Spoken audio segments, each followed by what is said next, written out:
हार्दिक पांड्या की अगर बात करी जाए तो जब से उन्हें कप्तान बनाया गया है तब से मुंबई इंडियंस और इस खिलाड़ी की जो मुसीबतें हैं वो कम नहीं हो रही है, क्योंकि ये रूमर्स आ रही थी कि हार्दिक पांड्या जहां भी जाएंगे वहां पर जनता उनके खिलाफ वो करेगी, वोटिंग करेगी। और इसी को लेकर मुंबई इंडियंस की अगर बात करी जाए जो उसका होम ग्राउंड है वानखेड़े, तो मुंबई क्रिकेट एसोसिएशन ने ये कहा था, ऐसा रिपोर्ट्स बताती हैं कि कोई भी जो है वो वोटिंग करेगा तो उसे मैदान से बाहर कर दिया जाएगा, उसे डिटेन कर दिया जाएगा। लेकिन बाद में क्लैरिफिकेशन ये आता है कि ऐसा जो है वो कुछ भी फिलहाल देखने को नहीं मिलेगा। तो इसी को लेकर हम चर्चा करेंगे और आपको बताएंगे कि दो ऐसे लेजेंड हैं इंडियन क्रिकेट के जिन्हें वानखेड़े ने नहीं बख्शा था।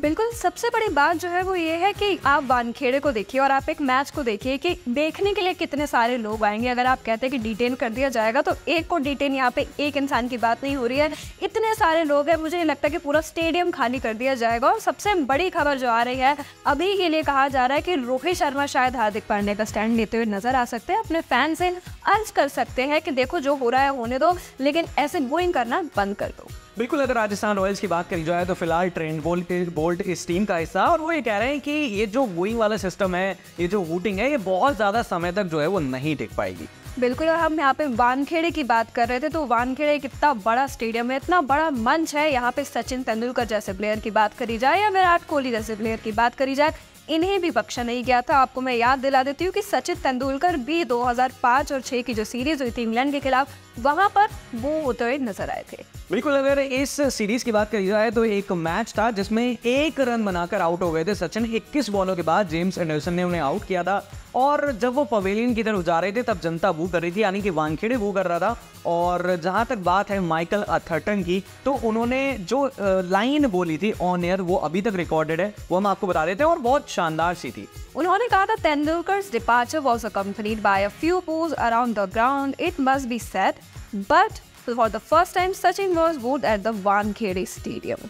बिल्कुल, अब कोहली की अगर बात करी जाए तो उनकी भी बात कर लेते हैं, क्योंकि विराट कोहली की जहां तक बात है तो ये लेजेंड है। लेकिन आईपीएल में जब विनय कुमार बॉलिंग कर रहे होते हैं और एक रनआउट का इंसिडेंट होता है अंबाती रायडू के खिलाफ, तो जनता को वानखेड़े की बड़ी जो है वो गुस्सा आ जाती है। बिल्कुल, मुझे ऐसा लगता है कपिल कि कहीं ना कहीं जो इंडिया में क्रिकेट है उसको सिर्फ एक गेम की तरीके से नहीं देखा जाता है, उसे एक फेस्टिवल की तरीके से देखा जाता है। और बात यहाँ पे अगर आईपीएल की हो तो मुझे ऐसा लगता है कि जितने भी टाइम आईपीएल चलता है, बात 1-1.5 महीने की होती है, तो पूरे टाइम जो है फैंस एकदम, क्रिकेट फैंस जो है वो एकदम ही बौखला जाते हैं कि अगर उनकी टीम हार रही होती है तो जो भी टीम सामने हो, चाहे कोई बहुत बड़ा प्लेयर हो, रेप्यूटेटेड प्लेयर हो, उसकी बेइज्जती करने से बात नहीं आती।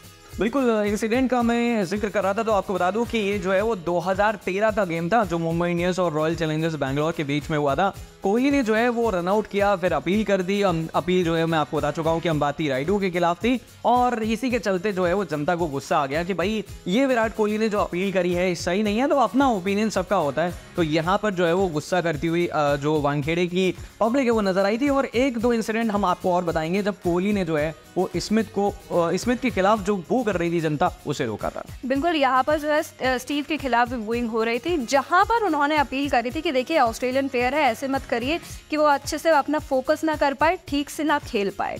बिल्कुल, अगर बात करी जाए कुछ साल पहले की तो सैंड पेपर नाम का एक इंसिडेंट हुआ था जहां पर ऑस्ट्रेलिया में डेविड वार्नर और स्टीव स्मिथ जो है वो इन्वॉल्व हो रहे थे, और इसी के चलते जो है वो इंग्लैंड में जब 2019 का वर्ल्ड कप हुआ था तो चिढ़ाया जा रहा था स्टीव स्मिथ को। लेकिन विराट कोहली ने इशारा किया था और कहा था कि वो मत करिए। और ऐसे ही कुछ नवीन उल हक के खिलाफ भी देखने को मिला था जब 2023 में दोनों के बीच लड़ाई हुई थी, लेकिन उसके बाद हमने अफगानिस्तान के खिलाफ सीरीज खेली और वहां पर भी जब वोटिंग हो रही थी तब भी विराट कोहली ने रोका था। बिल्कुल, और यहाँ पर अगर हम हार्दिक पांड्या की बात करते हैं तो सबसे बड़ी बात अभी के लिए यही हो जाती है कि मुंबई इंडियंस के कैप्टन वो बन चुके हैं, अब उसमें कोई चेंजेस हम नहीं ला सकते हैं। तो इस तरीके से वो नहीं करना चाहिए। किसी का मोरल डाउन होता है, किसी की मेंटल स्टेट पे क्या फर्क पड़ता है वो हमें पता नहीं। और फिर जब टीम नहीं जीतती है, मुझे ऐसा लगता है कि कहीं ना कहीं एक रीज़न ये भी हो सकता है कि फैंस इतने ज़्यादा क्रिटिसाइज कर रहे हैं कि उनका जो कॉन्फिडेंस लेवल है वो लो हो जाता है और टीम कुछ कर नहीं पाती। तो मुझे ऐसा लगता है कि अभी के लिए सपोर्ट करना बहुत ज़्यादा ज़रूरी है।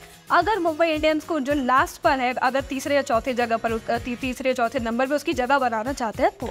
बिल्कुल, इस वीडियो को खत्म करने से पहले विवेका ये भी मैं बोलना चाहूँगा कि T20 वर्ल्ड कप आ रहा है। अगर यहाँ हार्दिक पांड्या अपना जो मेंटल स्टेट है या फिर जो गेम पर फोकस है वो अगर खो देते हैं तो नुकसान जो है वो टीम इंडिया को उठाना पड़ेगा। तो वो वगैरह जो है वो अपने हद तक करना ठीक है, लेकिन अब मुझे लग रहा है कि पांड्या को माफ़ कर देना चाहिए। और मुझे लगता है कि रोहित शर्मा का दिल बहुत बड़ा है, एक बार फिर से रोहित शर्मा आगे बढ़कर आते हुए नजर आएंगे।